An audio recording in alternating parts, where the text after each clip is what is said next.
this has not been so much in the previous. This has only happened in the 12th and the 11th parliaments. I mean, the 10th parliament was very independent, if you remember. This is a parliament that had Kiraitu Murungi, Murungaru, and those are gentlemen. I mean, it was a very independent parliament. So what you're saying is that the capture or emasculation, as you put it, of one arm of government on another is purely based on the person sitting on that seat. Our president-elect has been very categorical, saying that, and you know, even during campaigns, he said that we want to give independence to these institutions, including the DCI and the courts and the Director of Public Prosecutions. They're saying we want to give them financial independence so that they get their money from the consolidated fund. The same spirit is in Parliament. And even when we did, you know, we did the first thing we did when we got to after elections, we did a caucus of the entire Kenya Kwanza parliamentary group. The first thing that he promised is that we want Parliament to have independence. In fact, we even caucused and decided, started having conversations on how we want the House leadership to be. And the president said the executive has got nothing to do with it, absolutely. So you go, in fact, he actually walked out and let us discuss that. And that was taken over by members of Parliament, who are members of Parliament-elect.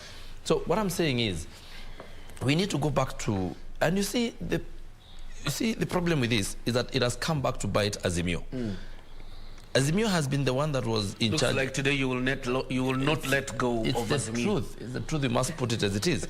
So this thing has come back to bite them. And you see, you remember Agri Orengo once said that that democracy has a way of eating its own children. Yeah.